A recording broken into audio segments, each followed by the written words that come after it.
Although sometimes, you know, when you get yourself in trouble and then it takes Armageddon to win, you end up really carrying that momentum. So we'll see how Noterbeck is. Ultimately, we'll get to that in a minute because the first of our winners bracket battles, look at this. Playing fast, playing on prep. No more A6 from Magnus Carlsen. Yeah, he couldn't get away with it against this guy. But we get such a cool opening. Yeah, and more importantly, none of the Rosalimo that we saw in the World Championship match between these two in a Sicilian. For a moment there, I thought Fabi was extremely still on the camera, but good to know that everything's fine, the camera's working. And G4 on the board, David. Yeah, G4 for the score, as they say. Very aggressive play from Fabiano, throwing all pawns forward now on the king side, just preempting a decision by the Black King. Now Black's king should not ever get tempted to castle kingside because it's going to be walking straight into an attack. But we didn't necessarily see this Taimanov Paulsen system. We saw a lot of Sveshnikov. He, you know, MVL avoids the Najdorf against Fabiano. That should tell you, right? And MVL doesn't avoid the Najdorf against anybody. So this is going to be awesome to see. Magnus played H6, which was the first move that kind of threw Fabi off before he remembered his prep. Prepared player in the world. Now, apparently, that crown belongs to Anish Giri, according to Hikaru. You gain 1 or 2, sometimes 3 moves even, for the sacrificed material. And here, White, as we see, nice safe king on C1, and White's piece is looking very active. It looks like you've got some pawn breaks as well. It's could well just really come to life. It's already alive. And the other thing is, like, you know, Magnus historically didn't really play like this, right? He's only started to play like this when he's maybe not, you know, holding on to that world championship title as much. He's playing a lot freer. He always used to play quite safe, not taking too many risks, but this is an incredibly risky way to play, right? This kind of setup. A player like Magnus Carlsen, you want to get him into that Mikhail Tal deep dark forest of complications early on where the path is narrow enough for just one player to get out. Is that the kind of position that you should be aiming for against Magnus? Tanya, you mentioned taking him into a deep dark forest. I mean, Jordan tried that yesterday. He took him into a deep dark van forest, but it didn't work. That's fine. So, LOL. Yeah, right now, this one is a complicated position. And Danny, you're right. These days, he kind of relies on opening preparation more, computers more, and he has a great team around him, of course, Magnus. He said recently in a training camp that he, now more than ever has he relied on these sharp variations because that's the only way to do it. It's up to Fabi to prove the compensation. Yeah, I mean, I think it's a great thing that he's done in general. I mean, if you look at a lot of players, I mean, I'm just taking players who play a lot of chess on the British circuit, who may be getting a bit older, and they just play the same chess all the time. Looks quite stable for now, but knowing Magnus, I've seen him in similar positions drop his knight back and try to bring it round to a nice outpost on F5 a bit later on. It looks like you're taking liberties, you're undeveloping your pieces, but actually this black rook is pretty much developed anyway on an open file. This bishop can come out later, and if White doesn't strike now, then you will bring your knight to a better outpost later. Well, you know, that last one, but look at this. What's happening here? This is completely bonkers as well, right? Completely mad. Just a weird position. White is down a whole pawn and still has the luxury to slow play it. There is a battery on the C file, and C2 is hanging with check. So when you kind of laugh in the face of danger, we should show what's going on with rook takes F4, deflecting the queen, queen takes C2 check. But it's one of those funny Sicilian positions where you got to calculate to the end, because just because you get a scary check may not actually mean you have anything left in the tank. And this is reminiscent of a lot of Najdorf type positions. White is actually happy here up the exchange. It does now. Yeah, I mean, I don't think White has managed to generate enough threats in the position.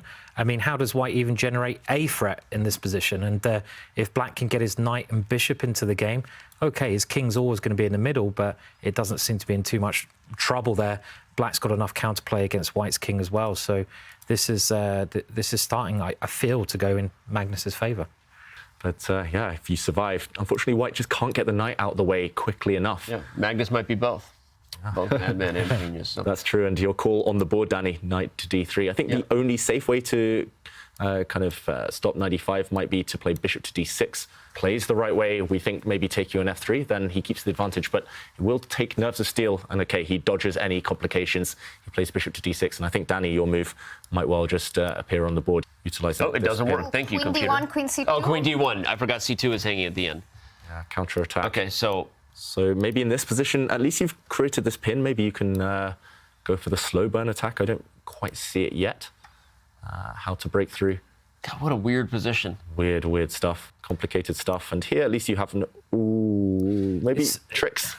Danny. And again, it's so easy looking at these positions with the evaluation bar. Well, it's not easy, but it makes it, you get an indication when a move goes wrong. But imagine you're sitting there trying to calculate these out. You don't know if the move's good or bad, except by calculate. It brings in a whole different dimension. And, you know, it's an incredible position. He's under 4 minutes right now, though, and it feels like he's been making one accurate move after another, but it's still complicated. Magnus's king is still in the center. The players have no idea about the eval bar. They don't know who's winning, who's better, who's not. I guess I'm having a hard time seeing threats for white. That's my problem. You know what really kills me is that knight on f5. That knight on f5 is guarding and controlling everything. It is a pain, and you know what? I think as David says it, this is a steed. This is a stallion on the board right now. That knight on f5. Not only a great defensive piece, but also an attacking piece, controlling so many squares. And Fabi trying to create threats here. It's exactly what he's doing. Touching the 1 minute mark. Any chances for Fabi here? It's one of those positions that's even worse than the math says it is, because white has no threats here. The rook on h4 guards b4. The queen is guarding everything. I'm like, what is Fabi going to do? Now he's under, I guess he's under a minute. The one thing I would do here, I mean, Magnus, he'll find a more sophisticated move for sure, but the one thing I would do is just defend everything. Just put a rook on c6 and say, you shall not pass. Just cover all of these pawns, and I don't see anything ever going wrong there, but he finds a maybe even stronger move, trying to force those rooks off the board. Simon, you said any trades help, and that seems to be the case. And unfortunately, it's hard to keep this rook on the board, because if you slide it across, attack that black queen, the other move you mentioned, now a queen trade is guaranteed, and that will end the game. 2 extra pawns for black. Yowie. Okay, he plays rook h2. At least the white queen has more squares to flee to if you try to trade off now.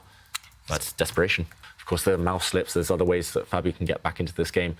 And okay, d5 looks fine. Planting a pawn on a very safe square. Still lacking ideas here for Fabi to break through. That white queen, it just needs to land somewhere on the queen side, somewhere behind enemy lines to give black a check, but still how to break through. I think d5 has a concrete threat. He wants to play knight e3, and Fabi didn't stop it. Because the knight was guarding d6, and so now you can go to e3 without queen taking, which forks the d1 rook and the c2 pawn. It's funny, he didn't... Looks strong. Maybe he'll land it now. You couldn't even take that pawn with a bishop, because rook d4 was just game over immediately. So, you know, he's dropping pawns and there he goes, like I drop ELO points. And they're finishing it off in style. Take c2. Beautiful chess here. Very Queen nice. takes pawn. The white king has to move. What a game. And you can just go rook. You can do many Checkmate in things. 3 now. Rookie 1. Yeah, Rookie 1 is coming. Too many tempting options, aren't there? I mean, like, you can Fabi pin the has queen. resigned. What a finish. And with that, Fabiano Caruana goes down in game 1.